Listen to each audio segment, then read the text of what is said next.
14 years old and living alone, but still taught himself to play guitar and write songs. Bobby Choi went on to release 14 albums, write songs for artists as different as No Brain and Andrea Bocelli, produce, direct, and star in his own feature film, and pioneer a space that didn't exist yet for Asian Americans in entertainment. All of that, and he still kicks his blanket at night. Grab a glass. This is the drink of choice. Welcome back, everyone, to the drink of choice. We have another very special guest today. He's a musician, singer-songwriter, producer, filmmaker, director. Literally, I can go on and on and on. Actor, right, about what he does.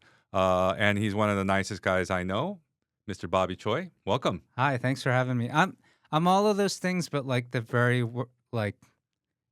intro level. I think No. Out of all of them, like I've been a musician the longest. Well, they're a jack of all trades, and usually when you talk about jack of all trades, they're usually not an expert in each field, but I consider you an expert in each field, especially when you compare yourself to other people.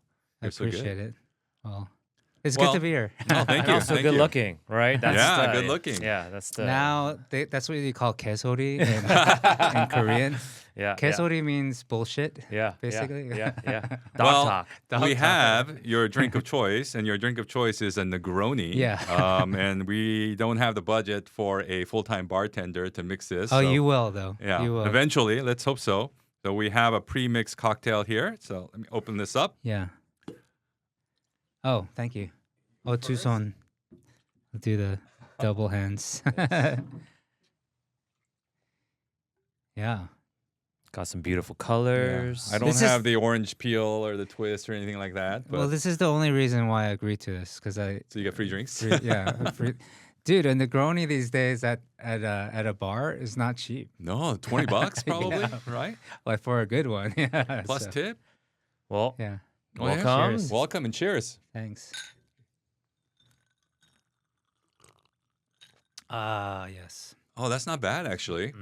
Yeah. Missing the orange peel, but other than that, that's For not a too bad. pre-made cocktail, that's Yeah. pretty good. Mm. It's pretty good.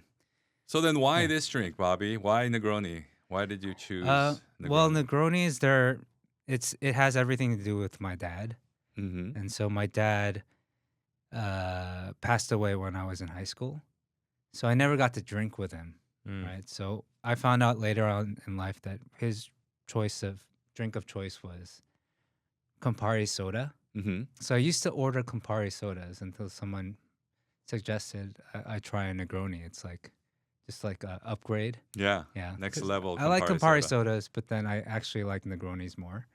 But I'll drink Negronis often. It'll be the first thing I order at a bar. Usually not the last thing, but especially when I'm alone at drinking alone, which is kind of often. I'll drink a Negroni, and then I'll think about my dad. Yeah. You know, that's like a good way to, keep his memory alive.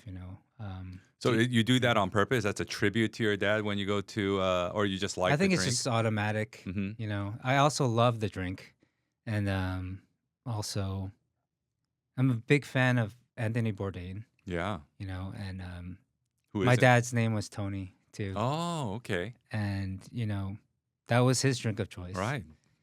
And yeah, read all his books, not his crime novels, but I followed him from the very beginning up to the very end. So a lot of respect. Well, his for that guy. biopic is coming out soon. I'm really looking forward to that. A24, Yeah, right? So yeah. it should be pretty good. I'm nervous about anytime like a hero of mine I see them in like a Yeah. in that capacity. Like I'm always like a little bit more critical. Like Especially Bourdain, like a Complete Unknown with Right. Timothy Chalamet. Like I was expecting not to like it. Mm-hmm. I didn't love it. Like it, and I know this because I don't remember. Like I couldn't play it back in my head. Like a good film to me is something I could like replay in my head at least like The whole movie? Yeah. Well, I can replay music, Yeah. but like replaying an entire movie is not as easy. That's because maybe I was born in a generation where I didn't have access to like the internet. Oh yeah, I you remember can't- when I was yeah. younger, Yeah. you know, like you're on road trips or whatever. We don't have like, maybe we'd have a Game Boy, but it would die after 30 minutes, you know? Right. We didn't have like DVD. You didn't have a cell like- phone that you're watching and screening, right? So what I would do is like, I would replay VHS tapes all the time, right? And like my favorite movies, I would literally just sit like, and replay movies in my head to keep myself like Entertained. Yeah. Mm. So that's one of the measure, like how I measure a good film sometimes. And so like I really loved, let's say we're talking about biopics, Love and Mercy of Brian Wilson. Oh, I Story haven't seen that. No. with Paul it good? Dano, John Cusack.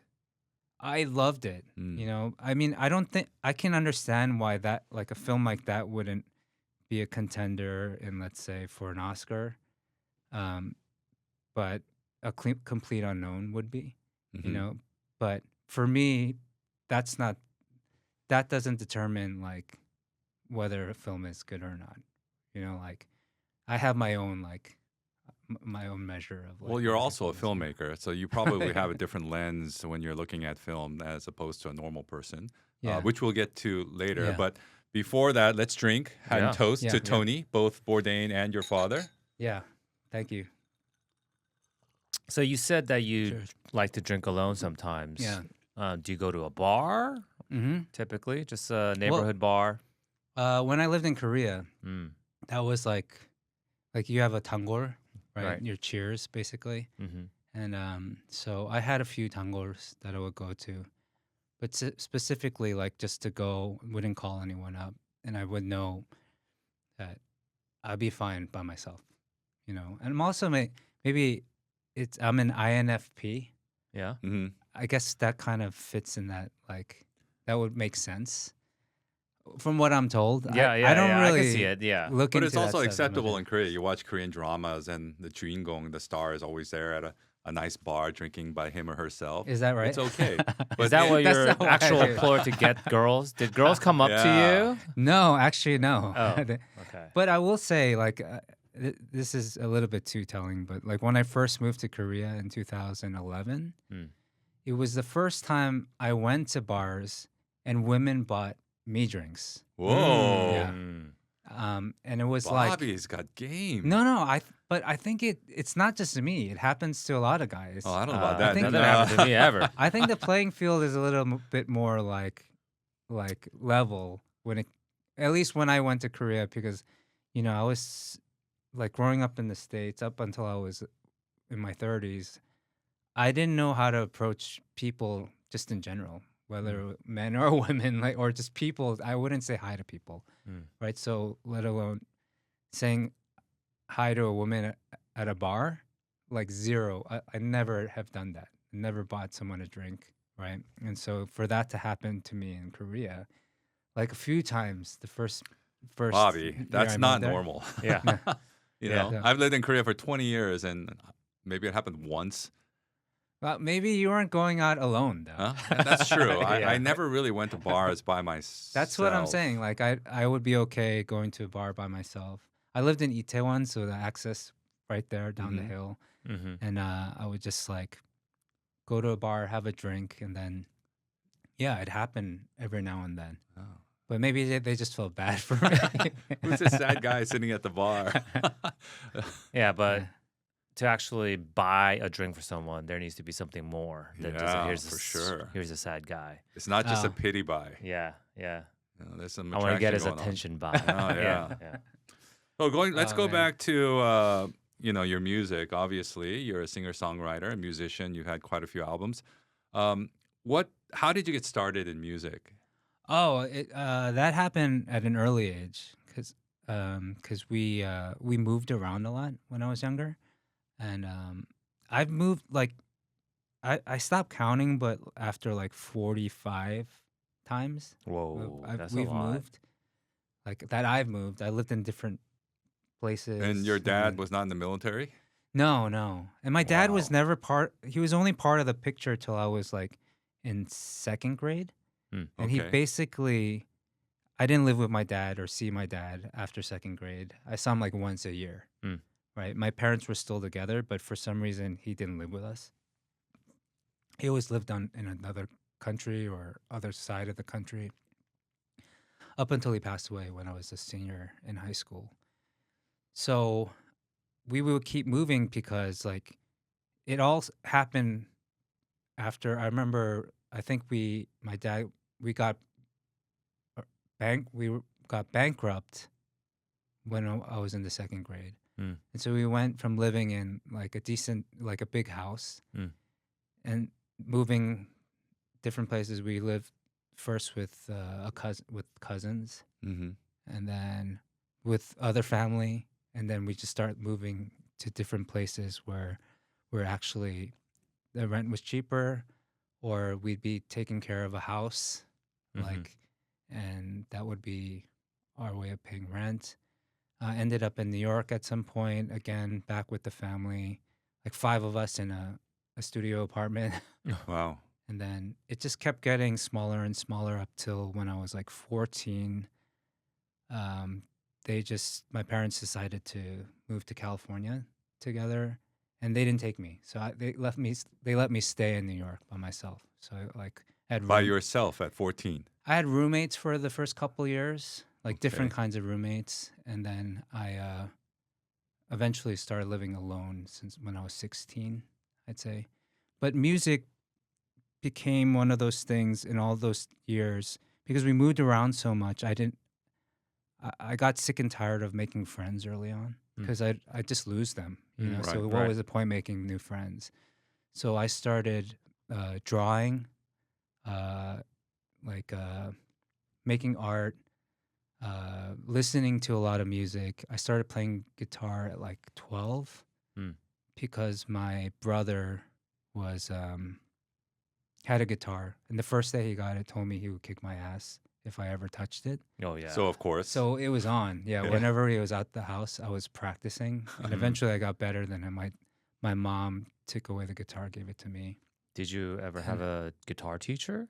I didn't. No, I mean, like we were really like poor, Mm. so we never had like any kinds of lessons. Like Okay. literally, we were just on our own. So there was no YouTube back in the day. How did you learn? Tape cassettes. And Yeah. I would wear out the rewind and play buttons. So you Like- would learn note by note. Yeah, I would. That's how I became a finger picker because it's easier to learn how to catch notes of what they were playing Mm-hmm. when they were finger picking as opposed to like strumming because I didn't know chords or anything like that. So I became a finger picker really early on. I learned at church Mm. because my mom was a pastor. So she would take us to church on the weekends. And so I would learn from like the first song I ever learned what the chords actually were God is So Good, which is just 3 chords that a pastor taught me. And then from there, I would go back every week and learn some more chords from like the praise leaders and stuff. And then I would, it's like learning a lot of CCM music. Mm. There was this artist, Stephen Curtis Chapman, who was like a awesome guitarist, but they're like Christian songs, kind of sappy songs, but like I really cared about the guitar playing. Mm. So I would learn how to play all his songs. I had like whatever album I can get a hold of. And I remember, using the cassette tapes were easier to rewind to where I wanted to go. Mm. Like I would know like 2 seconds rewinding would give me like it would Particular give me note. 15 seconds back to the Yeah, you Yeah, get yeah, that yeah, to the calm. song, Yeah, You like, get a yeah, feel you for know. it. But like on a CD, when CDs came out, like when I was in we got our first CD player when my brother got it when I was in 4th grade, I think. Mm. And again, I wasn't allowed to touch a CD player, but if you just tap it, it would skip. Mm. Like it was like that bad, So like I kept playing tape till even throughout junior high school and high school, even though CD players were like the thing. Yeah, that was a skill that a lot of younger people don't know because we listened to music and you'd Yeah. have on one side of the tape, you'd have 30 minutes or so worth of music. Yeah. On the other, you had to flip it to the B side for another 20, mhm. 30 minutes. But if you wanted to go to a particular song, you'd have to do it by feel. You would press that rewind and count to 7 seconds, and you think you're on the Yeah. second song now. Yeah. And then you push play, right? That So would it's a skill. suck though when you only wanted to hear one song on a full album. Yeah. If you didn't have the single. We'd have to do that all the time. Yeah. So you But- must, so you learn just by ear. You just Yeah, for the most part. But I learned because I was bored. You know, it was like the easiest way to keep myself occupied. And I wasn't studious. I didn't like reading. So my eldest brother, we're 8 years apart, he was the big like studier and like he read tons of books. And I think instinctively I just didn't want to be like my brothers. Mm. And then the second oldest, he was always like skateboarding or bike riding or doing something like different. Like, and I just didn't want to be like them. So none of them were really doing music or art. So I just kind of found myself filling that void in our family. Like, were you roles. compared to your brothers by other family members or your parents or people at school? No one really took an interest in us, you know, because we were always like moving around so much. And my eldest brother being 8 years older, he was the first one out of the house. Like I asked because, you know, it's interesting. My brother, he's 2 years younger than me. Mhm. And I think he's smarter than me. Oh, He's yeah? more athletic than me. He's Yeah. more creative than me. But in high school, a lot of the teachers and people used to compare him to me. You know, Oh, saying, yeah? "Oh, because I played football, I played baseball, yeah, I yeah, was, yeah, you yeah. know, I studied and was He's a ASB better president version and of all that." Sid. Yeah, I Oh, think well. he is, but he would get that from the teachers and other people. Oh, your brother was this, your brother is that. We're looking, we have Yeah. high hopes for you, and then he Uh-huh. would just say, you know what, I don't want to do any of that, That and he sort of rejected it. makes sense Yeah. to me that Mm. he would have that attitude. He never studied.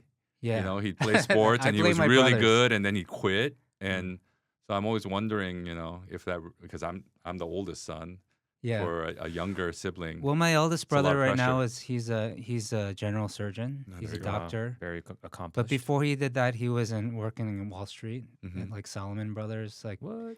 so he was in finance. He went to business. He went to NYU Tisch. Is it business school? Stern. And then Then he that became a was not doctor? for him. Like, Wow. and he went back to school. He went He's like that did his Johnny Kim postgrad guy, at, like, you know, Columbia. the astronaut, Navy SEAL, Harvard really doctor. smart guy, right? And You could have so been I him, blame but him yeah. for not being studious and like. That's what I mean. You could Yeah. have probably exceeded that, but you know, just because it's a sibling rivalry. But anyway, luckily, I think Yeah. it's great you pursued music because you obviously have a passion in music and you're very good Yeah. at it. I mean, that's a weird one to respond to because I don't think I'm good at it, but I do know that I know what I'm good at, and I know how to see things through. Like I'm really stubborn. Like it's probably why I'm still a musician. Most people in their right mind would have given it up, like in year 1 or 2. And here I am at year 21, and I'm still doing it because I'm stubborn, first of all. But I know why it fulfills me, hmm and I've had to let go of all the ambitions that you would think most people would have when it came to chasing down a dream like this. Like I had to give up on like I gave up a long time ago needing fans or like approval Hmm. from anyone other than myself. So I'm okay with that, you know. But So when did you make that Mhm. choice Mhm. to go into music? Was it at high school or no, later? yeah, it happened after college. Mm. It happened when I was working across the street from your studio, actually. Oh wow, in Century And- City. yeah, in 2004 or 3. In 2002, I moved to LA from Mm. New York. Mm. I was born and raised in New York. I moved out here, and I was working a couple years in bankruptcy law as a law clerk. Mm. Not even as a aspiring like law student or anything. I was just a job I got through someone from church that was working there, and then so I took that job, and I could see like I I could see that I could stick with this job and just excel at that job for as long as I needed to. But then that was sort of depressing to me Mm. at some point. So it made me. Wouldn't Uh, bankruptcy law be depressing for anybody? but just having a job like Yeah. was important to me at the time, because like I'm on my own. I've been Yeah. on my own. I've been working. I mean, I've always had a job like since my parents left me, but I yeah, like it was that bad where it kind of forced me to say, "Hey, I'm gonna try this music thing out, at least for once, so I can get it out of my system." The reason why I didn't do it up till then, I was 25 or 26 Mm. when I made that decision. I was like, I didn't think it was allowed. Mm. As an Asian American back then, early 2000s, I was like, I didn't know any other Asian American artists. There were no role Back then. models. Yeah, At least in the U.S. Mm. in the U.S., like Asian Americans, like Mm. specifically. So I didn't think it was allowed. I thought we had our place. Like we were only allowed to do certain things in my mind. So it was never an option to do music. In hindsight, I would have not gone to college and just went straight into Mhm. music. But then that's not what happened. So I but it took me it took me having uh this 9 to 5 job that I had no passion for to realize I need to try something that I love, and that's when I did it. And I basically recorded an album, sat on it for like 6 months, and Did was someone help you with that process, or yeah, you my did it brother, yourself? Your the brother. one that said he'd kick my ass if I touched the guitar. He basically maxed out a credit card for me to make my first album, Wow. and then I didn't know how to release it. So Right. I had the album. Mm-hmm. I had no idea how to release it. There was no like DistroKid or like TuneCore. No. Like uh, I didn't know that whatever was available at the time, I didn't know that existed. Right. I didn't know what to do. So I was just sitting on it. I was working at the Apple store in Santa Monica. Mm-hmm. I had like a part-time job there. I was just barely getting by, playing open mics and stuff and doing whatever I could. And I finally just was like, I'm gonna do a CD release. And I didn't know how to do that either. So there was this my brother's friend owned a bar in K Town in New York called Third Floor Cafe. It's The like third floor. yeah. I've been there. A lot of people might Lot know of it if people. you're Korean American. Yeah. It's like definitely in the 2000s to whenever. I don't know when it died off or if it's still there or not. But they let me do a show there. Mm. So I did my album release party there in 2005, and 300 people showed up. Wow. Great. Like without knowing my music or anything. It was just like it was through Zanga. Mm. Just word of mouth, because everybody was like, Thursday night, what are we doing? Going to Third Floor Cafe. There's going to be a music act thing. You want to go? Yeah. And people were like, a Korean musician? Like even they were like, you're not allowed to do this. Yeah. They were curious. That's why Yeah. they showed up. So it was kind of an anomaly, right? Right. So I think that brought everyone together. And because of that, like someone there, my first management, like they were there that night and they took me on. Mm. Mm. But they were working at low positions at labels at like, one was at like, I think EMI, and the other one was working. Yeah, they were like trying to manage artists, like, but they weren't allowed to do that either. Like for The all we hustle knew. is real. Yeah, so it was really interesting. So there weren't a lot of Asian American artists back then, but that kind of helped me. But the support was there in a way where nobody nobody knew that was a thing, you know. So So was that when yeah, you started out as Big Phony? Yeah, tell I us about did. that. Yeah, even that, like I was trying to come up with the artwork for the album, and I was like, oh, I can't put Bobby Choi on the on the album cover, so I I put in Big Phony because you know there were some other artists that were going by stage names like Notorious B.I.G. or all these rappers, right? Yeah, yeah, Usually yeah. they have a stage name, right? But then there were some singer songwriters that were doing that too, and I was like, oh, that's interesting. You know, there was like Bright Eyes, there was like uh, uh, I don't know, Badly Drawn Boy. There were like other people that were just single singer songwriters that had like a stage Stage name name. where you think, oh, is that a band? Or Hmm. Yeah. but I picked it because I picked Big Phony because it was not an Asian name, you Mm. know. And I didn't put my face on the album cover. I didn't want anyone to know I was Asian. So I was like so scared, like I wouldn't get a chance, like they wouldn't even So listen that to was a me. big you in your mind. That was a big barrier to entry for the music scene. That you being Asian. Yeah, yeah, So you kind of hid behind the mask of Big Phony. yeah. Early on, that was like a big thing for me, like trying to hide it as much as possible. But like the more and more I played live, it was like impossible to hide, right? So I I saw that early on when like one time I did a show at the Living Room in the Lower East Side in New York, and I was sitting at the bar before the show. I had done the sound check, and then this couple comes by and they're like, "Hey, is this where Big Phony's playing?" And I was like, I didn't know how to respond. I didn't want them to leave, so I was like, "I think so. I think it is." Yeah. So And then they saw you on stage. yeah, and afterwards they're like, why did you lie to? Why didn't you tell us you're a Big Phony?" Yeah. I was like, I didn't want you to leave. Like I didn't want you to see me and be like, oh, this I guy's don't want Asian. to. Like, Yeah.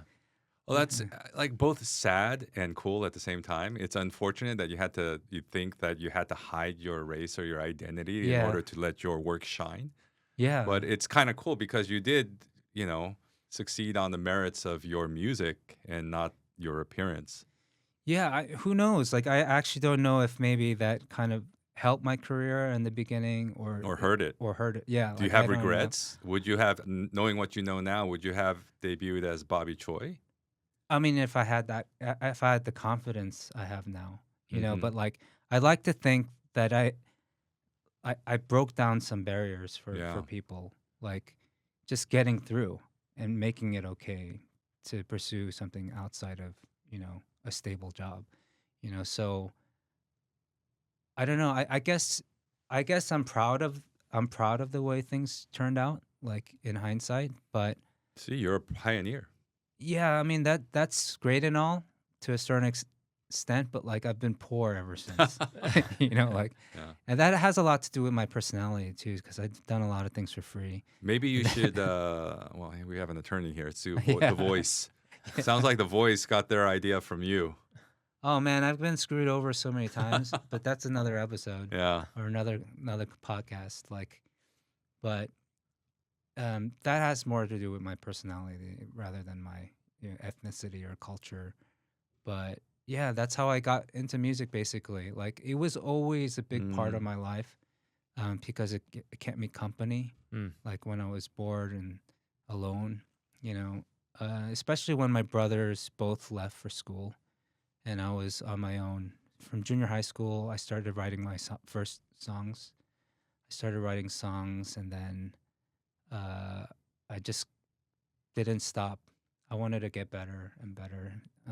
And then I read some interview with Elton John. He said something about, yeah, he was not happy with the first 1,000 songs he wrote. And I was like, 1,000 songs? Mm. That's how many songs I got to write till I'm comfortable. Like, and that's just one interview, right? That affected me. And so here we go. So I went and wrote 1,000 songs. And and then I realized by the time I've written 1,000 songs, I was like, I ain't no Elton John. I gotta write like ten Yeah. thousand songs. So I just kept writing and writing. It became part of my life. And then I realized um, it became so much a part of my life that I couldn't live without it. So it was a way for me to heal because I was depressed a lot and lonely. And whenever I was depressed, I would write about those emotions, and those became my first albums. And I think those songs probably mean the most to me because I think they when they connected with people, and I communicated with people that said that those songs meant a lot to them. That's what kept me going. You know. So on this podcast, we all always ask the guests, what is the best choice they ever made, whether career-wise or personal Oh choice. man, So that's a positive thing though. yeah, so we start with the positive first. I don't You've like. done a lot of positive things, Bobby. I Uh, know your career. You I just was- don't accept it. I'll say this: like, it wasn't a single decision, but I will say, I'm not afraid to try something new. Mm. Because of that first decision to become an Asian American musician, you know, do something that I wasn't supposed to do. That was a choice, right? Yep. So that choice helped me ever since to do a lot of things that normally I probably wouldn't have. Mm. So that includes acting, Mm-hmm. like K-Town Cowboys, Yeah. like stuff like that, like podcasting, like when it was not even like I've done thousands of podcasts too. Right. Like I've produced, I've done my own podcasts, like hundreds of episodes, right? So like early on, nobody knew what those things were, right? And most Korean parents would probably, you know, tell you stay away from things that you don't know. You Yeah. know, like you have to stay on like a proven path, right? For me, like I've always taken the road less traveled, Mm-hmm. and that's always been a conscious choice that I've made, right? Mm. So because I rather be an outlier Mm. or of sorts, or I'd rather be that guy that takes a First step. yeah. So Be- you are a pioneer. I'd rather That's be what you that. are. At least I can live with my, like one day when I'm, hopefully when I'm old and gray and I look back, it'll be like, Oh, before we move on to happy the day. next stage of your life in the K-Town Cowboys stage, a lot of people might know Bobby from K-Town Cowboys. I have one quick question about Big Phony. Have you ever experienced someone come in and realize that you're not a white singer-songwriter or you're an Asian American singer-songwriter and that's affected them negatively? They look at you and go, maybe I'm not a fan anymore. Has that ever happened that you know of? Not that nothing comes to mind. It probably will on the ride home. But the things that stick out, like I've played for, I've done some showcases for like some labels, and I don't know if they knew whether I was Asian or not. Yeah. But I do know one time they said they love my voice, but they don't know how to market me. I was like, why'd you call me in? So that might be a case of that. I see. The reason I ask is because I had a similar experience in Korea when I hosted a radio show called The Power English with Sid and Steve. And Steve is my friend, and he's a Caucasian Canadian, and I'm the Korean host, right? But the entire show, the premise was everything was conducted in English, which is was the first of its kind back in the day. And so we would converse in English, and we'd have fan meetings afterwards, after a few months when we became popular. And we'd show up to the fan meetings, and people would come to me and say, "Hey, Steve, nice to meet you." I'm like, "No, I'm Sid." And said, "Oh, really?" And you would see the surprise and sometimes disappointment in their look. Where they thought I was a white guy who spoke English really well. And to find out that I'm a Korean, you would think that they'd be happy about that, but then you'd see this tinge of disappointment, like, I'm not going to like you as much anymore because now I know you're Korean. Now all these like things, all these flashbacks are coming back to me living in Korea. Good. Like well, the opposite. Not good, but opposite discrimination. Yeah. Which exists, like kyopos, no. Sure. But we don't like air it out as much because we're like, now's your oh, time, we get it, Bobby. kind of thing. Well, Now's Bobby, your time. When Yeah. did you go back to Korea? I mean, it seemed like you were having a good Oh, career. You were yeah. having some momentum as Big Phony here. I want to But cry when I think about it. then what took you to Korea? So I went to Korea in 2010 uh, on vacation. Mm. My brother had business out there, and I had never been out there. I went when I was really young um, for like a summer break thing, but then I think I was 5 at the time, so I hadn't been back since. So in 2010, I went back in my 30s, and then I just right away I felt like, oh my gosh, like my people, like Yeah. I felt like accepted in a weird way. Like I just felt the biggest thing I felt was safe. Mm. You Yeah, know, Korea's like definitely safe.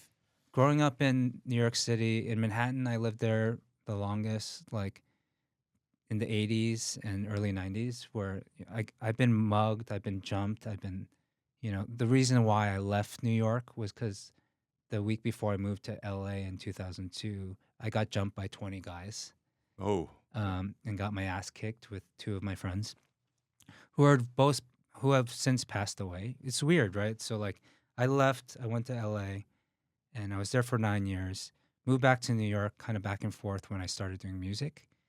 And things started to pick up and I was doing really well in music. I was finally selling out shows at the venues that I would frequent, like Hotel Cafe, Mm-hmm. the living room, pianos, like in New York, and things were going really well. I had like a band playing with me, Mm. but I went to Korea and I was like, oh my gosh, why do I feel safe and like At uh, home. yeah, I Mm. felt that way. So I was like, I have to uh, explore this. So I basically abandoned Mm-hmm. everything to start over. So I went to Korea. Thankfully, I signed a publishing deal, like because of my music, and they gave me $1,000 advance, Mm. right? So that paid for my flight Mm-hmm. back then, my one-way ticket there, and then I had like $500 in my pocket when I went to Korea in 2011, the spring of 2011, and then I literally showed up with a guitar and a suitcase. Yeah. And I was living at a jjimjilbang for like 2 weeks looking Mm. for a place to live. Mm. And I didn't realize you had to put a deposit down. I had like $500 to my name, right? Everything just like, but it all worked out. But I did leave um, LA at a weird time, at a time I probably shouldn't have left. I was doing You're well. getting a lot of traction in your music. And K-Town Cowboys had just come Mhm. out the year, like that year or the year before.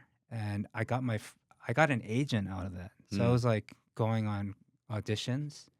And I was like finally like making decent money too, and I just moved to Korea out of nowhere. Sold out my first back-to-back shows at Hotel Cafe. I think a month later or something, I moved to Korea with nothing. Like I didn't have any fan base, no label.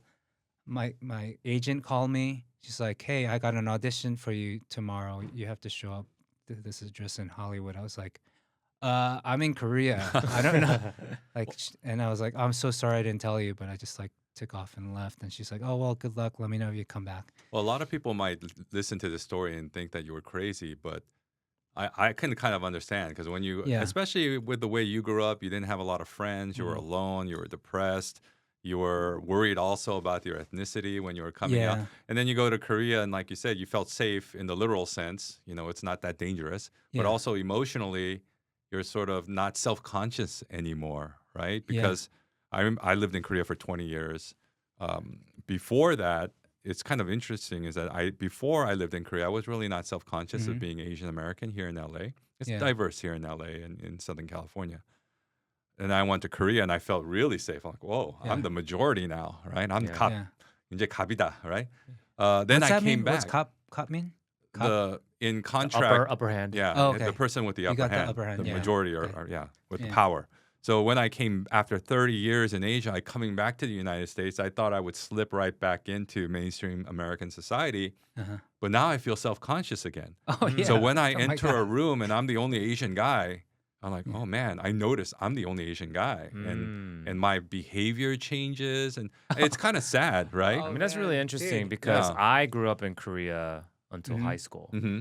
So I was always the majority. Yeah. Yeah. And then when I came to the US in high school, so it was almost the opposite Yeah. kind of experience. But at that point, I felt like, I think in high school, you are a little bit more, yourself is more formed. Yeah. So I never really kind of gone through that, living as a Asian American in the Mhm. US. hmm So that's a little interesting contrast that we all have. Yeah. Yeah. I'm not sad about like when I actually I'm glad I'm happy with the way I had my upbringing and stuff. But I can always say I'm glad my kids have a better chance at like not feeling the same way I did. Mm-hmm. You know. Very different now. But it's funny, like now that I'm back in LA, I moved back a couple years ago. I still haven't settled in. I finally went back to Hotel Cafe, right? Like I performed there last month, but and then I went back a few days ago on Friday. Last week I went there because they're closing down. Mm-hmm. They're moving to a new location, so I went there, and I saw all these people that I used to know, like in that life before Korea. It was so funny, like, and I was like saying hi to people, and they didn't quite remember me. I had to remind them, Big Phony, and like, oh yeah, you're like the Asian guy that first Asian started guy. out. like Yeah, that." yeah. And then one guy that used to play bass with me, uh, uh, I he was playing on stage with all the bands up there, and like I said hi afterwards, and he's like, "Oh my gosh, Big Nothing." Big. And I was like, "Close, Close enough. Big Phony." But his wife, at the Uh-huh. time, I guess they were, I think they were just seeing each other around the time when we were playing together, and she corrected him and was like, "Oh no, it's Big Phony." That's But fun. then I'm having this hard time trying to plug myself back in. Uh-huh. Maybe it's not Hotel Yeah, Cafe. it takes a little Maybe while. maybe it is. And the Maybe I just times have to, like- changed too. Yeah. I mean, they do comedy shows there. They Uh-huh. do like, I don't know what the criteria is now. I need like hundreds of thousands of followers, like, But you which I also don't mentioned have. that your kids don't have to go through what you went through. Is because I Yeah. mean now because of Netflix, because of social media, Yeah. YouTube, idols, Yeah. K-pop. It's Yeah. cool to be Asian. It's cool to be Korean. They don't really have to Yeah. hide it as much anymore. I hope so. I hope that like has a positive impact and that sticks with them. Mm-hmm. Like I still don't know what it is. Like all this like attention that Korea gets, or Korean Americans even. Like K-pop Demon Hunters is Korean American. It's Korean American. Right? It's So, not Korean. Yeah. But yeah, I mean, I want my kids to have no barriers. Like Yeah. I don't want them to have that feeling that I did, where like I'm not allowed to do this and this, but I'm allowed to do. No, you're allowed to do it all. Mm. I want them to have that. Mm. But then there are certain things I wish that they didn't have that they have now. Mm. Like now I'm worried about how am I going to teach them street smarts, and like for me, I had to learn that like Yeah. instinctively on We had my to own. survive. You being mugged and jumped Mm. and getting my ass kicked or having a gun pulled on me, like in New York at the time, that really shaped me and helped me not trust every. Yeah. It's important to have some street smarts, right? Mhm. But where do they get? Maybe you got a that little too from? much street smarts, right? Getting mugged Maybe, and all that. yeah. Yeah, and you don't want Yeah. your kids to go through that, but what you've experienced from that and what Yeah. you've learned from that has shaped who you are today. Yeah, because I still believe the world is full of as much evil as there was when we were younger. Hmm. I want them to shield themselves from Be wary of that. Mhm. It's different kind of crimes that they're up against, but like I'm hoping that I can lead them in the right way. I don't know if you guys feel that. I know you both have kids too, so Yeah, I mean, I have a Mhm. 7.5. Yeah. And Mhm. probably going through similar Mhm. thought process. Mhm. The way I feel is, I mean, we're very helicopter parents to our. What's helicopter parents? Oh, it's like Hovering. hovering Oh yeah, around. The yeah. opposite of what your Yeah, parents Oh were, it yeah. seems yeah, like. yeah. Oh That's yeah. and we are very overprotective, and I think as a Mhm. society, that is the case more and more. And Yeah. like people are having less kids, so they have more attention. Oh yeah. They put more attention on their kids too. But also, there are more things to protect them from. When we were kids, my dad didn't have to protect me. My parents didn't. They just go out play. You can get your knee Yeah. scratched because there isn't. Of course, there are dangers and evils and things Oh, still man. out there, but it's not as bad as now, where a kid could be sitting in his or her room on their cell phone and be exposed to a lot of bad stuff. Oh Mhm. So yeah. you have to protect Yeah. them from so many different things, from so many different avenues Different things. Yeah. than we did when we were a kid. I mean, I don't remember having seatbelts in the car. Yeah. I Yeah. don't Yeah. I don't Yeah. remember like having a baby seat for that matter. No. Like I don't like booster seats, like Yeah, all yeah, this yeah. stuff.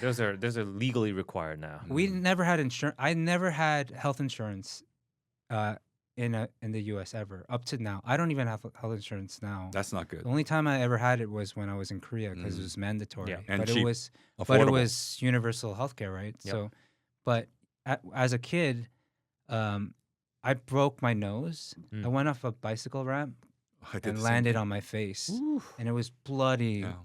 Yeah. I was a bloody mess. Had a crooked nose, and my parents didn't know what to do, so they just put me in bed for like 2 weeks without going to school, and that's how I healed. Huh. Mm. And I've lived with a deviated septum ever since. Like my nose is crooked. Mm. That's why I don't like. I move around a lot, so people can't You can fix stare. it. Yeah. I had mine. I was in a fight and somebody smashed my nose. Yeah. And then in the emergency room, they said, "Well, there are so many pieces there. It's broken. It's fragmented so Uh-huh. much. We can't really shape it back into what it was before." So they said, "Oh, just let it set." I Yeah. waited a couple of months and let it heal, and then went into a doctor's office and they rebroke my nose and set yeah. it back. So if you want me to do that, I can do it for you.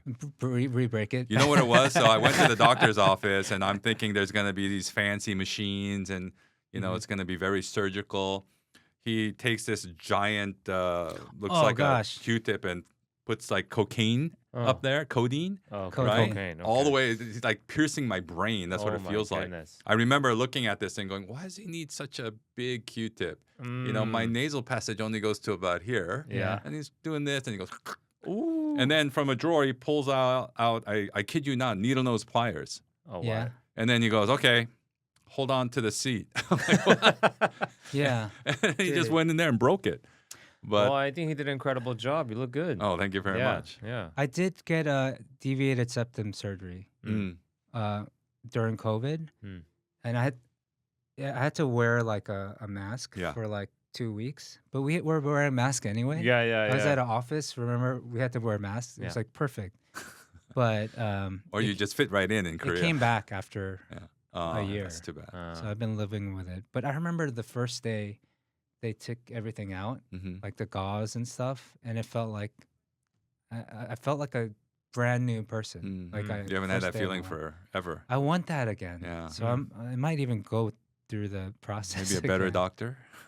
But I don't think they broke my nose back. Mm. But I'd be down for it if it's gonna make me breathe better. Well, Awesome. getting back to your Yeah. history, we talked about your music and we briefly mentioned K-Town Cowboys, which was Oh, a yeah. huge success online. I remember watching it Well- online before I met you too. Yeah. How did that come about? I mean, it was just. I think it was a huge success amongst Korean Americans, maybe. That's all that matters. Yeah. But Maybe if you release it now, maybe. you know what? I've seen parts of it recently. It hasn't aged well. Like there are certain Yeah. the really bad phrases we use and but I'm still in touch with all the guys, like the director, Danny Cho, DPD. Peter is like Mhm. my best friend from childhood, so I see him every week. But we talk about it, you know, like, um, and I think something might be in the works, Ooh, like interesting. for K-Town Cowboys.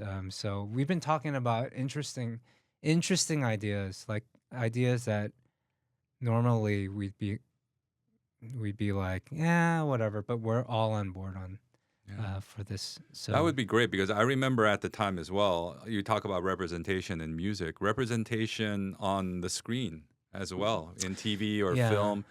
There wasn't much, right? There was Hop Sing in Bonanza, the cook, the Chinese cook, and, yeah. I you mean, know, all those some people. stereotypes. So when watching you Yeah, on YouTube in a sort of semi-professional production we're playing for ourselves. Yeah. in it was still mass media. It wasn't Hmm. NBC or anything like that, but it was still on YouTube for everybody to see. Yeah. That was really surprising to me. It was the first time I saw a show like that, and I was so into it. It was great. Yeah, Again, we pioneering, we didn't Bobby. know. Like the reason why that all came about was because everyone involved they all wanted to be actors or filmmakers, or in my case, I want to be a musician. But I just happened to know all these people because we gravitated towards each other, um, because there was no other artists Hmm. at the time. So we were specifically going to this cafe in K Town called Cafe Mac, and we'd go there just to work on our laptops during the day, which we could have done at home, but Mm-hmm. no, Danny's there.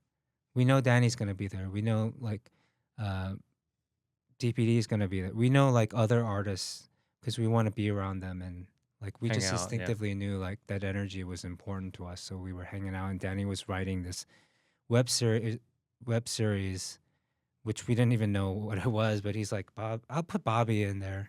So We were Bobby, sitting what next would to you him. say if like, and Pedro, I just forced him to move to LA. He was living with me at the time. So we were driving to K-Town every day to the cafe, and he met those guys that way. They wrote Pedro in it. Um, and then by the time we filmed it, even the even the DP was our friend Paul's son. He's a photographer. He's not a Videographer. videographer, right? So we got just whoever was willing, whoever was down. Like literally everyone came together, didn't get paid a dime. Like I think we spent like less like $1,000 that we got from Chamisar, Yeah. for like some necessary things um, but for the most part we all came together. We didn't know it. Like I didn't know any Asian American musicians, let alone Hmm. artists. So I was like, um, for some reason, it felt comfortable being around others because I was like, we're all in the same boat, and Created your own fraternity, basically. yeah, we just I felt safer. It's Hmm. again that same theme, Mm. like I know they're just as scared as I am. Mm. Let's be scared together and have like confidence in each other. And we made this thing, and the people it reached, I think, had similar. y- They they knew where we are coming from. We were like telling Yeah. our story, which Mm. is their story, Hmm. right? So I think that's why that worked on that level. And then it's weird. The Asian American community has been there for me from the beginning, without me even knowing it. Like they had to figure out that I was Asian American in the beginning, but like I'm really grateful for them. But it also like at times I also feel like I needed to detach myself from it because I didn't want to depend on them too much. It did get a little scary for me. Like I will say, before I moved to Korea, um, the audience, I mean, the people coming to my shows were it became predominantly Asian, Mm. which I'm not mad about. What I was mad about was they became what I was concerned about, not mad about, was it became like a place to hang out. Um, so No. they weren't there For for my necessarily the music music, necessarily. but Like, yeah. so I was worried about that. I didn't want to, like, I still like felt self conscious when is there other non Asian artists on the bill, and I don't want to be the Asian artist with this Asian crowd, kind of thing. So it was weird, but yeah, sorry to go on a tangent on that, but like I have a weird relationship when it comes to all of this. I just want to make music, Yeah. And now I'm allowed to, Mm-hmm. but I know there was a feature film for K-Town Cowboys because I Yeah. went to the premiere. I think it was in Japantown, right? the How did that come about? yeah, the movie. Yeah, the movie. So the movie also came about like afterwards, like right after the web series came out. That premiered at the LA Asian Film Festival. It was a web series, but we put all the episodes together, Mm-hmm. and it comes out to just over an hour, I think. So it worked out. So we were the centerpiece Mm. for that year, and a lot of people came to us. What's next? How do we help? Kind Mhm. of thing. And then I remember most of us wanting to move forward with it, but the creators, DPD and Danny Cho, they're like they wanted to do something else, so they were working on something else. So for another 2-3 years, by that time I moved to Korea, but they revisited it because some interest in a film came about, and then by that point, like got some people involved that were doing well in their careers, like Ken Jeong, Daniel Day Kim, Steve Byrne. Everyone came in, like chipped in to make this movie, and so yeah, they flew me back from Korea to do this, and it was great, but it was, if I'm being honest, the opportunity was great, but the feeling was way off.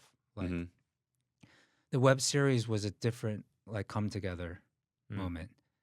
Like the movie, we were way in over our heads, Mhm. like and just like I think we were going backwards. The web series was very forward thinking. Like what was a web series then? Nobody knew what a web series was.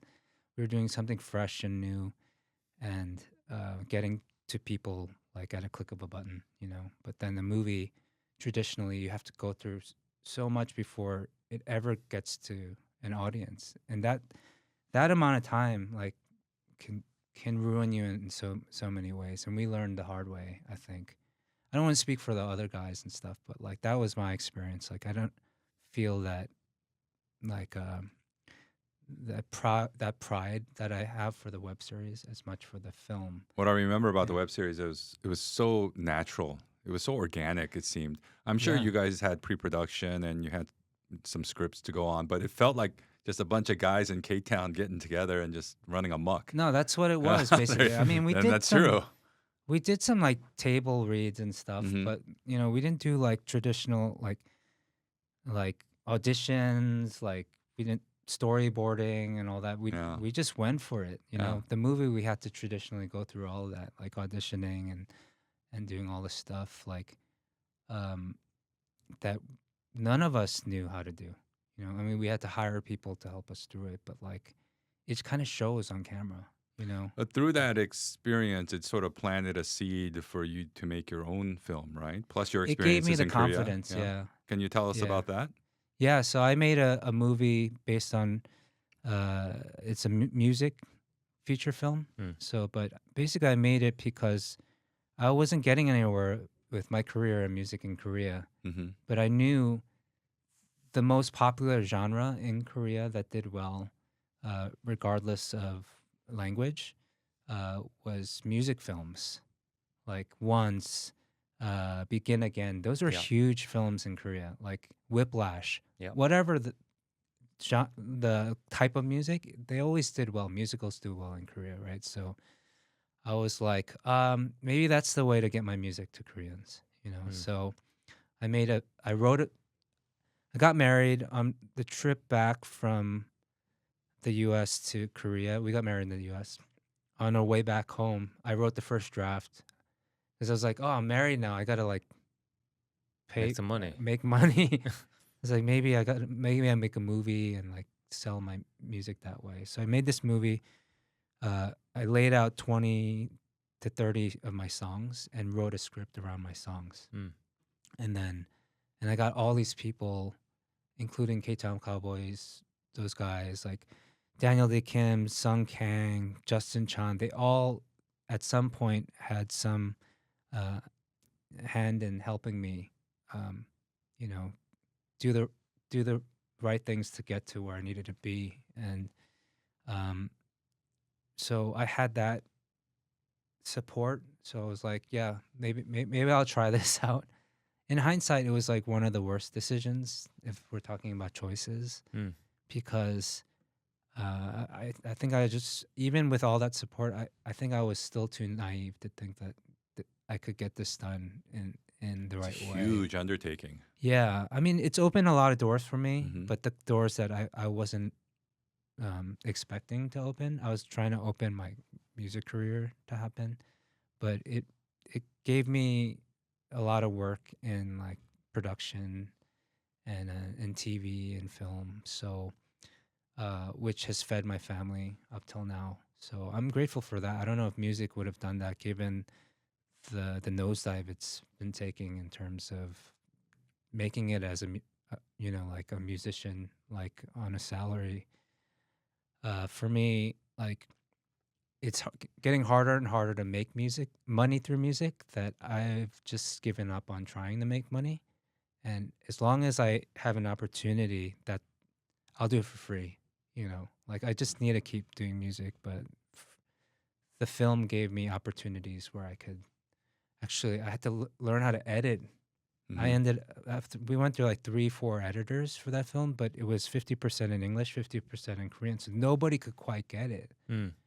right? So, because I was getting Korean editors, I tried but there's just so many differences, like you Yeah. can't get it done. So I had to learn how to edit. So, that film came out during COVID in Korea in theaters. Bad timing. I'm grateful for that. Even like my film was in theaters, like Yeah. like 40, 50 theaters or something like that. And uh, but I mean, success wise, it flopped.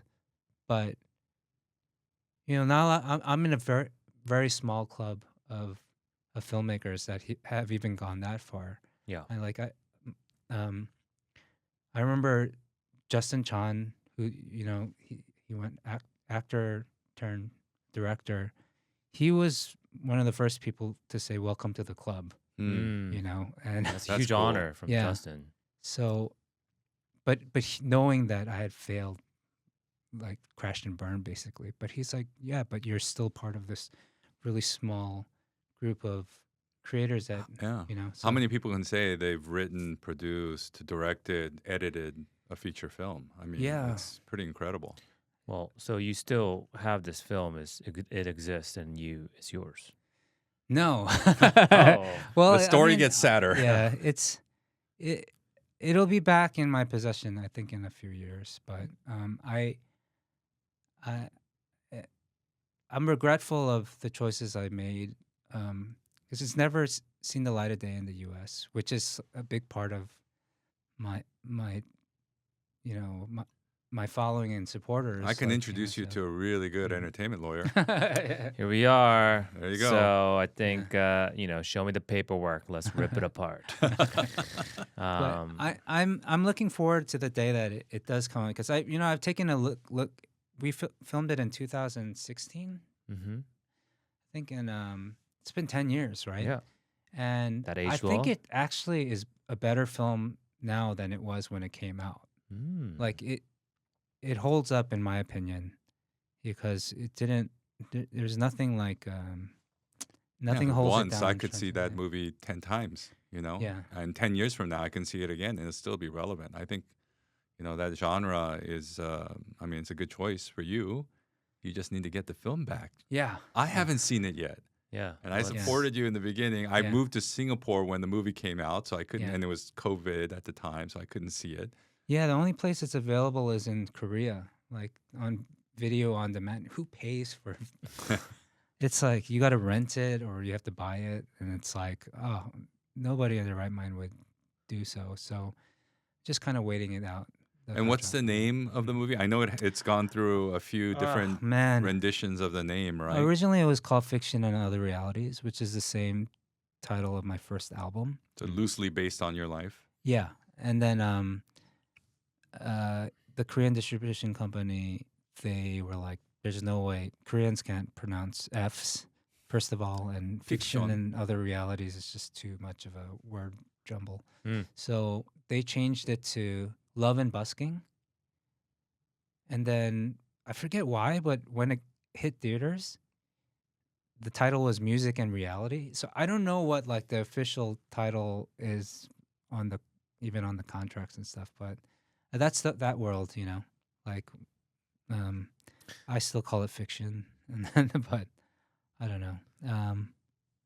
Well, here's to that movie. I think we're Yeah. excited to all see that. Yeah, for sure. I don't even have a screener. I would give you guys like access to see it. Like there was a Vimeo link Well, at one point. find the don't have a name and the password. VOD service, and I'll purchase it. Okay. I'll donate my $5.99 or whatever it costs Okay. Yeah. because I really want to see it. I mean, if you can figure out the VPN or something, Yeah. you can watch it in Korea. But man, So I know now you're based back here in LA. depressed again. How did now let's get into something a little more positive. Yeah. But your whole life is you keep saying this is depressing, that's depressing, but yeah. I don't think you realize, Bobby, the impact you've made on a lot of people, and you are seriously a pioneer at so many different things, and you are an expert at so many different things. You're just very self-deprecating. Yeah, and that's You're an the expert vibe. at that too. Yeah. You are the expert self-deprecator. So you were in Korea from 2010, 11? And then you 2011. moved back to the U.S. in 2020 something, right? 2024. What spurred that move back to the U.S.? My mom got sick, so Oh, she had a stroke, and she was in bad shape. So basically, the doctor said she has like a 6-month window to recover as much as possible, and that's the best she's going to be. Hmm. So we moved back within that 6-month window, and right away, so she can live with us and we can take care of her. My brothers were doing that, and they still do, but we needed to be part of that too. So Mhm. I came back with my wife and kids, who haven't been back since, you know, because green card stuff. That's another story, another headache. But basically because of my mom, and then something similar happened when I left Korea. Then everyone around me in Korea started to blow up Mm. because because K-pop Demon Hunters came out after we moved out here. Like I know a lot of people involved in that. I like a lot of people that I know in Korea are doing really well now. After I left, like Danny Cho is like a Yeah. celebrity now. You know, I feel like when we worked together for like good 4 or 5 years, did our podcast up to 100 something episodes weekly, and I'm one of the reasons why he moved out there. And he was kind of like totally, he was ready to move back to LA, and then finally things like just blew up for him, and he's doing really well. And now I'm here, and I went back to sing at his wedding last month, and he's doing great. You know, like Mhm. I'm happy for everyone that's doing great, but I feel like when I left, I was like, man, like took me 10 years just to set my Yeah. foundation, and here I am again. I'm leaving again when I'm at my best. Mm. You know, like, it was like selling out shows finally in 2010, And then you left. and then I left Korea when things are finally great for the country too, like entertainment wise, and that was my field, and then I left. It's like the story of my life. I feel like we keep moving and moving. Timing is everything. Yeah, so I'm Fiction and Realities Part 2 coming up, sounds like. And yeah. the best part Yeah. is yet. Yet to come. So that's why. But I will say, you know, like I'm releasing an album. It's available now, out right now. This album is a reflection of a lot of those emotions that I have felt in the last couple of years. So I will say I continue to write music. This one's a little sad because I think I've been sad the past couple of years. So what's it called? Yeah. What's the album called? It's called Blanket Kick. Mm. So Ibor Kick in Korean. Mm. If you're Korean, you'll know what that is. If you're Kyopo too, you probably know what that is. But Ibor Kick is basically you kick the blanket when you're laying in bed sleepless because you think of past regrets, down to little stupid mistakes you made, something dumb you said. You're like, oh my gosh, I can't believe I said that to that person when I was 8 years old. And then you kick the blanket. And you kick the blanket because there's like, what else? You have no other, no other response. So right now I'm dealing with a lot of blanket kicks in my life because I have more time than myself, and that's like the worst. Like, I think the great thing about Korea is like it's more fast paced, like New York, and I'm never home, you know. But now I'm always home, and the danger in that is like being alone is probably the worst for me sometimes. In long periods, I don't know if a lot of people feel the same way. I have a feeling they do, but I'm hoping that I can connect to some people with this album because it kind of deals with a lot of that sentiment. Available on Bandcamp. For now, yeah. And then in the summer, I'm gonna release it officially. Okay. Yeah, but because I'm allowed to. Good for you. Yeah. So, yeah, Well, we'll see. Well, thank you for coming on and Yeah. sharing your stories and the choices, the best and the worst. Yeah, thanks for having me. You know, I was looking forward to these questions of choice. You know, I saw an early episode with Jeong Kim. Yeah, young kid. Who I know also, and it was so fun to watch because there's so many similarities. Because he got married to a Korean, lives in the States, like He lived was out in there a long music time. and And he said the worst choice of his life was getting married. he actually put it out there. Yes. Yeah. Yes. And I was like, oh my gosh. Okay, I'll leave it at that. Okay. But thanks, guys. Like, I really had fun. Yeah. Well, thanks for your drink of choice as well. Yeah. Cheers. Cheers. Thank you. See you next time.